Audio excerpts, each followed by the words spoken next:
Hola, hola chicos, muy buenos días, queridísimos estudiantes. El día de hoy les voy a explicar un tema genial, espectacular, que es la clasificación de animales, tanto invertebrados como invertebrados.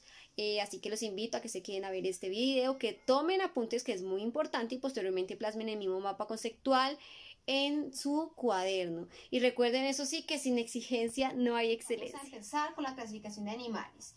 Estos se dividen en dos grandes grupos, los cuales son los invertebrados y los vertebrados. Cabe resaltar que de este mapa conceptual tenemos en negro y subrayado los grupos grandes de cada tipo de animal.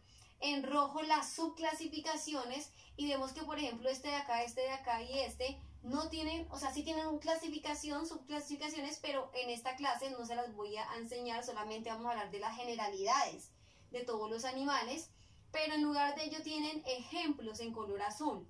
Entonces la invitación es para que de todos los que están en rojo, por favor realicen los respectivos ejemplos en su cuaderno. ¿Listo? Entonces vamos ahora sí a empezar con la clasificación de invertebrados. Primero vamos a hablar de los invertebrados. En el caso de los invertebrados se clasifican en dos grupos grandes, los que no tienen una protección corporal y los que sí tienen una protección corporal.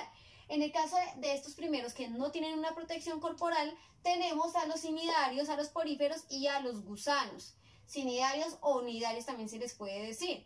Estos primeros los conocemos, pero no sabemos que se llaman cnidarios, que en este caso son las medusas y los pólipos. Son exactamente acuáticos. En el caso de los poríferos tenemos las esponjas de mar, que las conocemos en dibujos animados como Bob Esponja. A pesar de que este dibujo animado camina, las esponjas de mar realmente en la vida real no tienen pies y no se pueden desplazar, no caminan, no se desplazan. En este caso se tiende a confundir muchísimo con las plantas, porque pues las plantas son inmóviles. Sin embargo, hay que aclarar que es un tipo de animal llamado porífero, pero estos no se mueven.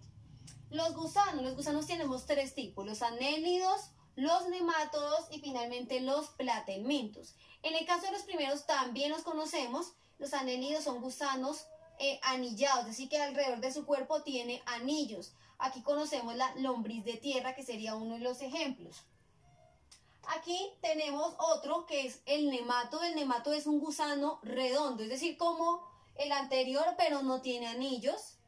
Y de los platelmintos, como su nombre lo indica, son planos, son gusanos planos, es decir que estamos definiendo acá los gusanos de acuerdo a su forma.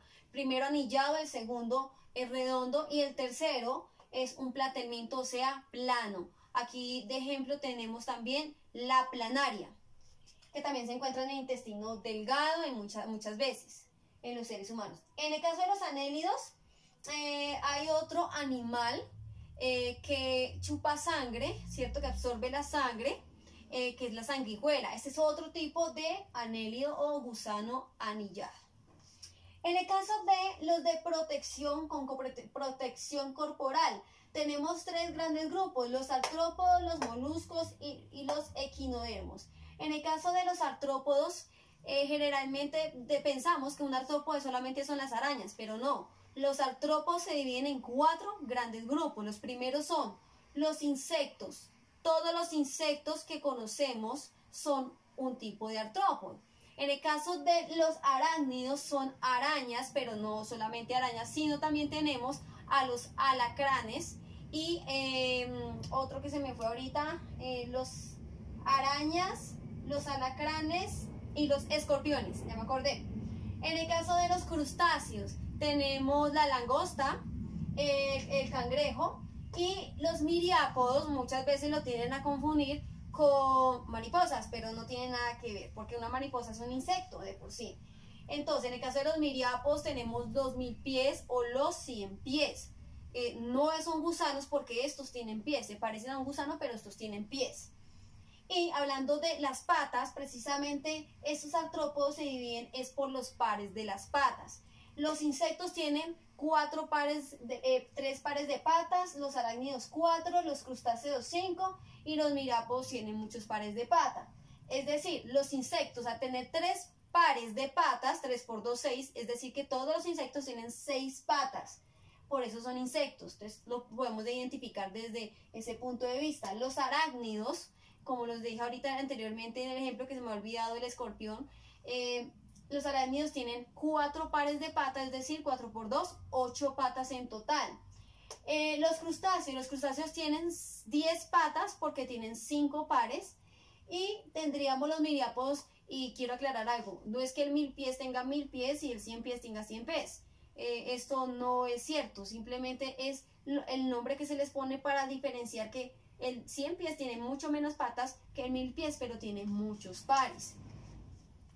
Entonces, cualquier ejemplo, si le digo cualquier insecto, cucaracha, un ejemplo, entonces la clasificación correcta sería insectos y es un tipo de artrópodo. En el caso de los moluscos hay de 3 tipos. Estos tienen protección corporal. Los cefalópodos, los bivalvos y los gasterópodos. Estos son los 3 tipos de moluscos, perdón. En el caso de los cefalópodos tenemos al calamar, al pulpo. En el caso de los bivalvos tenemos las conchas de mar y los gasterópodos tendríamos como ejemplo el caracol.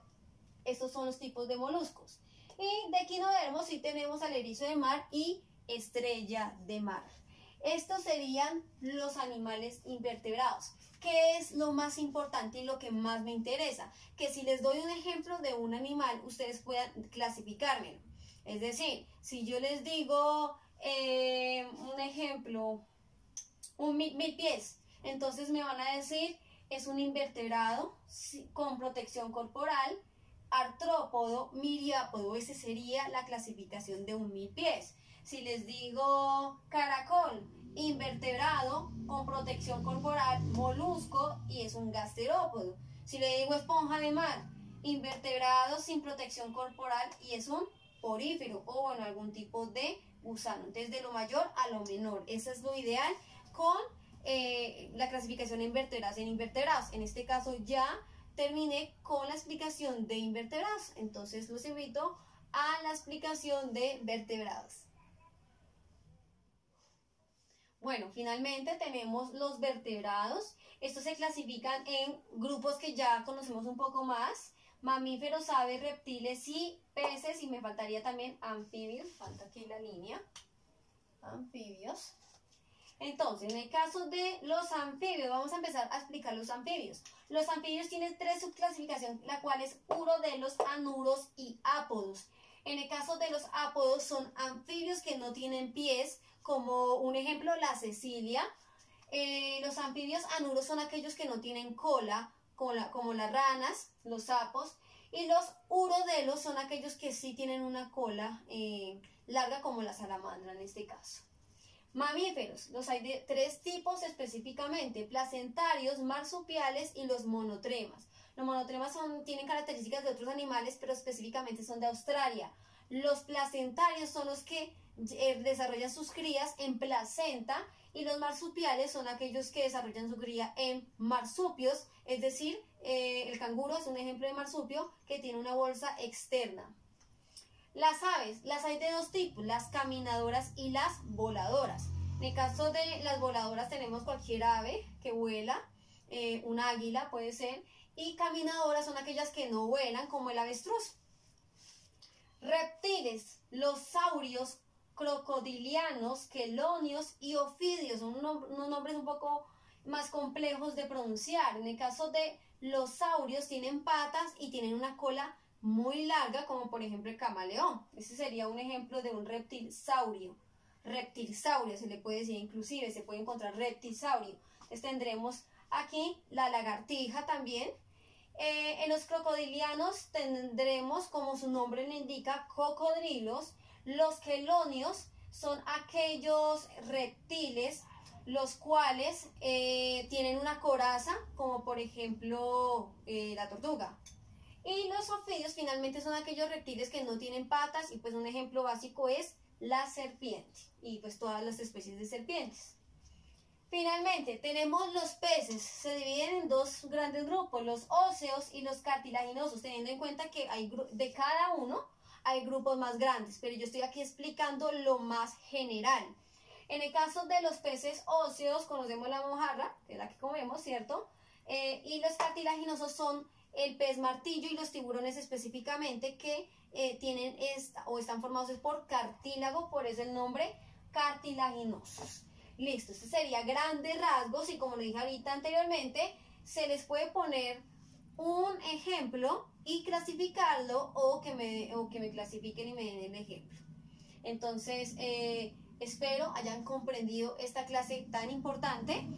Aquí es muy básico la memoria, pero también tener en cuenta que cuando uno aprende con ejemplos es mucho más fácil la clasificación. Entonces yo les invito a que por favor repasen, copien este mapa conceptual que ahorita al final del video les dejo una foto y posteriormente vamos a colocar en una parte más grande porque acá no me alcanza.